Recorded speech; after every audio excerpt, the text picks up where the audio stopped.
마태복음 13장 31절부터 35절까지 말씀입니다. 말씀을 보겠습니다. 또 비유를 들어 이르시되 천국은 마치 사람이 자기 밭에 갖다 심은 겨자씨 하나에 같으니 이는 모든 씨보다 작은 것이로되 자란 후에는 풀보다 더 커서 나무가 되매 공중의 새들이 와서 그 가지에 깃들이느니라. 또 비유로 말씀하시되 천국은 마치 여자가 가루 서말 속에 갖다 넣어 전부 부풀게 한 누룩과 같으니라. 예수께서 이 모든 것을 우리에게 비유로 말씀하시고 비유가 아니면 아무것도 말씀하지 아니하셨으니 이는 선지자를 통하여 말씀하신 바 내가 입을 열어 비유로 말하고 창세부터 감추인 것들을 드러내리라 함을 이루려 하심이라. 아멘. 13장의 말씀은 천국에 대한 비유의 말씀들을 예수님께서 하고 계십니다. 천국은 마치 이와 같은 것 같아요.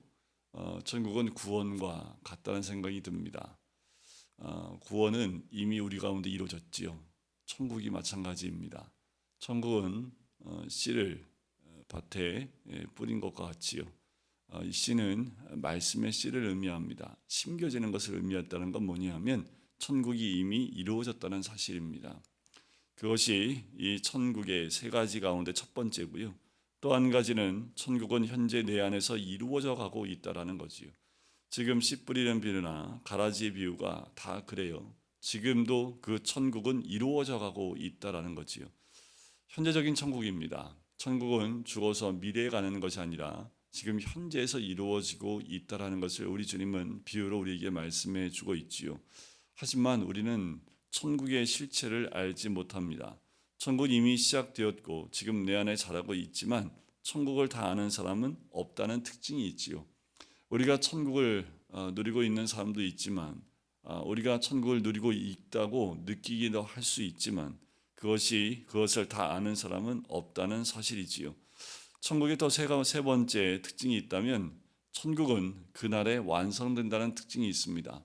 주님이 이 땅에 오시든 아니면 우리가 주님께 가든 그날에 천국은 완성이 됩니다. 우리 안에 복음이 심어졌고 말씀이 들어왔기에 천국은 이미 이루어져 있지요. 그리고 그 말씀이 자라고 있기에 그리고 그 씨는 자라고 있기에 지금 우리에게 천국은 이루어져 가고 있다라는 거지요. 자, 그런 특징 가운데 우리 주님이 오늘 겨자씨 비유와 누룩 비유를 통해서 천국에 대해서 다시 한번 말씀하십니다. 우리 앞에서 씨 뿌리는 비유와 가라지 비유를 들었지만 한 가지 비유로 천국의 모든 것을 다 설명할 수 없습니다. 특별히 오늘 두 가지 천국의 비유를 더 말씀하시면서 창세로부터 감추인 것들을 다 드러내시는데 이것이 천국의 전부이다 말할 수 없지요. 하지만 천국의 가장 큰 특징을 이 네 가지의 비유를 통해서 우리에게 말씀해 주고 있는 거지요. 어제 나눴던 가라지 비유는 천국의 비유이지만 천국과 함께 모두 자란다는 거예요. 가라지도 심겨진다라는 거지요. 우리 안에 복음의 씨가 심겨지지만 동일하게 가라지도 뿌려진다라는 겁니다. 우리가 모이는 공동체 안에 그 천국의 씨가 떨어지고 그 좋은 씨가 떨어지지만 또 반면에 이 가라지와 같은 것들을 흩뿌려 놓는다라는 그 또 특징을 이야기하지요. 자, 오늘은 이 겨자씨 비유를 통해서 우리에게 말씀해주고 있는데 한 사람이 자기 밭에 갖다 심은 겨자씨 한 알과 같다라고 이야기합니다. 겨자씨 32절에 보면 그 특징이 나오지요. 모든 씨보다 작다라는 특징이 있습니다. 자, 이렇게 천국은 처음부터 완성돼서 우리 가운데 딱 임하는 것이 아니라 이 천국이라는 것은 아주 작게 시작한다라는 특징이 있습니다. 우리 안에 아주 작게 시작한다라는 거지요. 처음부터 천국이 다 이루어져서 크게 시작하는 경우가 아니라 천국은 이 겨자씨 한 알처럼 아주 보잘것없는 작은 것으로부터 시작을 한다라는 거예요. 어느 나라나 복음이 들어갈 때 그와 같이 말씀은 아주 작게 심겨집니다. 우리 땅에 복음이 들어올 때, 이 한국 땅에 복음이 들어올 때도 그와 마찬가지였어요. 대대적으로 복음이 선포되는 것이 아니라 선교사 한두 명이 들어오고 믿는 사람 한두 사람을 통해서 수없이 많은 사람들이 주께로 돌아오는 그 과정들이 이 한국 땅에도 많이 드러나고 있지요. 어떤 선교사는 들어와서 복음 한마디도 전파하지 못하고 들어와서 순교하신 분들도 계십니다. 어떤 분은 와서 그냥 살다 돌아가신 분도 계시고요. 그러나 그분들의 그 작은 몸짓 하나가 결국 이 땅 가운데 천국이 이루어지고 또 이루어져 가는 첫 발자국이 되었던 거지요. 자, 겨자씨 비유의 가장 중요한 것, 하나님 나라는 가장 작은 시초로 시작되지만 최후에는 열방이 거기에 모여들게 된다는 비유입니다. 32절에 보면 이 겨자씨가 다 자란 후에는 풀보다 커요. 나무가 되매 공중의 새들이 와서 그 가지에 깃들다라는 말을 하지요. 자, 이 겨자씨가요, 되게 작아요. 작은 씨입니다. 하지만 이것이 충분하게 자라면 작으면 1.5m, 크면 3, 4m까지 자라요. 근데 우리가 알고 있는 뭐 이렇게 나무 기둥이 올라가서 나무 기둥에 가지가 생기는 뭐 그런 나무의 종류가 아닙니다. 그러니까 수풀처럼 생겼습니다. 이 겨자씨는 자라면 큰 나무 줄기가 올라오는 것이 아니라 수풀처럼 이렇게 잔가질이 많이 풍성한 그런 나무의 형태를 띄우고 있어요. 그래서 햇빛이 강한 이 지역에 그 수풀처럼 생긴 겨자나무는 주변에 그늘을 만들어 줍니다. 그래서 새들이 와서 그 그늘 아래 쉬거나 또 집을 만드는 그 역할을 하는 것이 이 겨자나무 또 겨자씨의 특징이라는 거지요. 하나님 나라의 특징 가운데 가장 큰 것 또 한 가지는 갑자기 크지 않는다라는 거예요. 변화와 성장은 가장 중요하지요. 하지만 갑자기 되지 않는다라는 거지요.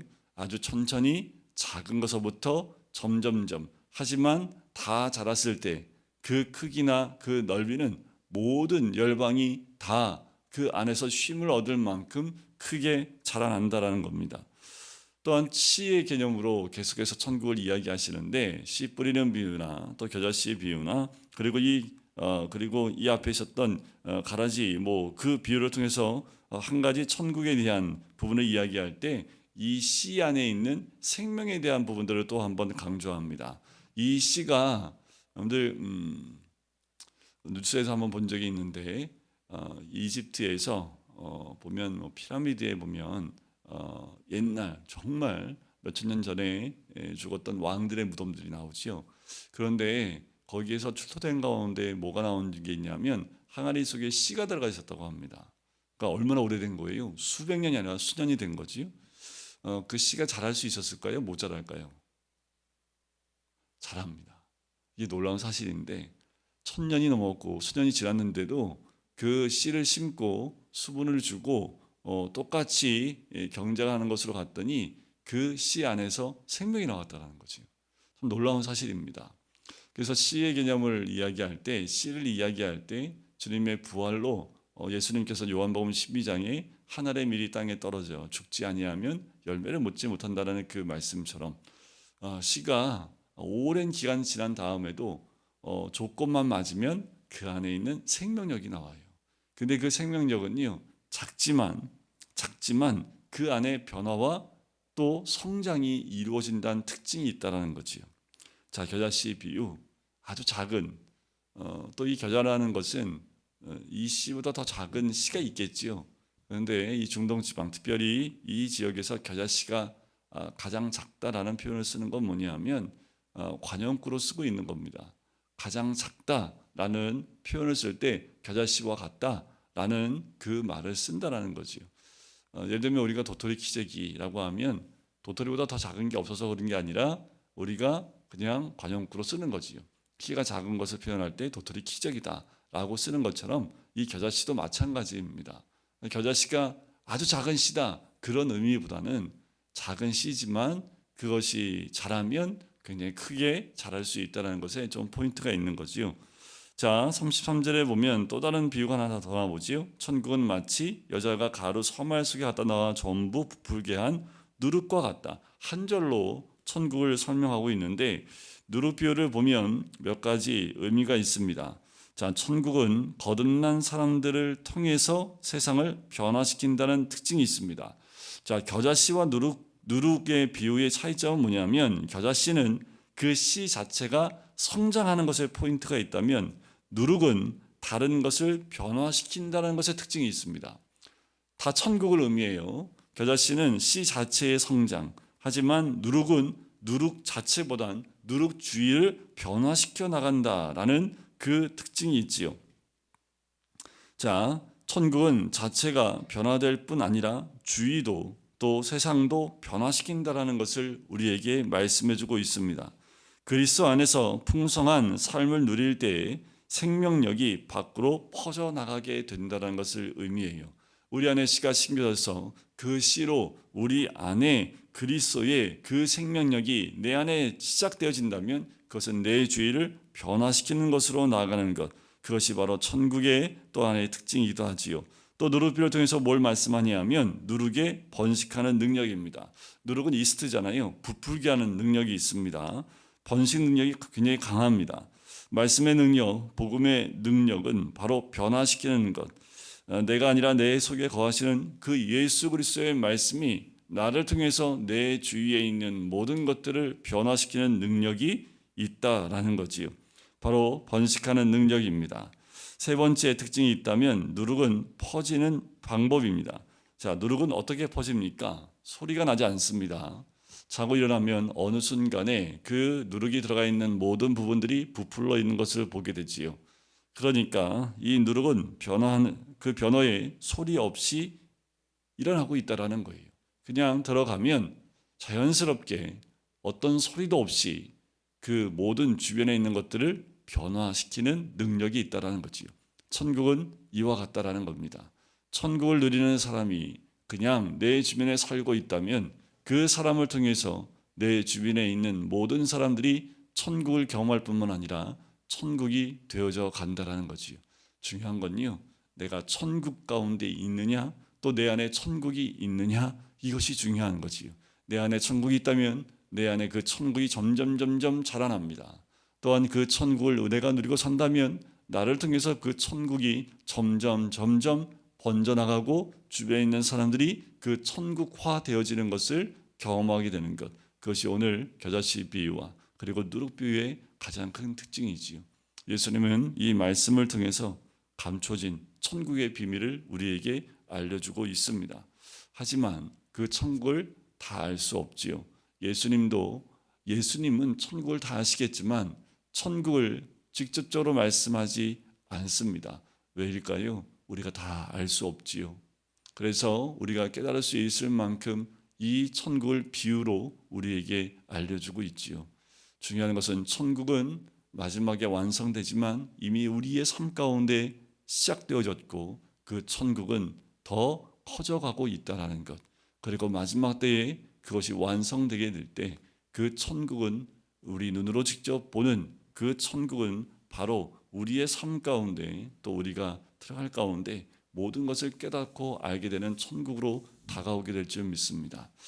우리 안에 우리가 겨자씨처럼 또 누룩처럼 그 천국이 되어지고 천국이 점점 번져나가는 그 천국을 경험하는 우리 모두가 되시기를 주님의 이름으로 간절히 축원드립니다. 기도하겠습니다. 사랑의 주님, 우리에게 이 천국을 알려주신 주님, 말씀의 씨가 떨어졌다면 그 씨는 곧 천국이 되어져 우리의 삶을 변화시킬 뿐만 아니라 천국은 점점 자라고 성장할 뿐만 아니라 모든 자들이 그 천국을 볼 수 있게 됨을 알려주셨사오니 하나님, 우리 안에 그 씨가 떨어져 아버지 하나님 그 천국을 누릴 뿐만 아니라 성장한 천국을 보일 수 있는 주의 백성 될 수 있도록 아버지 인도하여 주시옵소서. 아버지 누룩처럼 그 천국은 소리도 없이 그 주변을 변화시키는 것처럼 아버지 하나님 우리를 통해서 변화가 일어나게 인도해 주시고 이 땅 가운데 정말 수백 년 전에 들어온 그 말씀이 이 땅을 변화시키고 이 땅 가운데 역사를 일으키셔서 결국 이 땅 가운데 주의 백성들이 그 천국이 이 땅에 가득하게 하셨사오니 우리를 통해서 그 능력이 천국의 능력이 드러날 수 있는 하나님의 사람이 될 수 있도록 축복하여 주시옵소서. 감사드리며 예수 그리스도의 이름으로 기도드립니다. 아멘.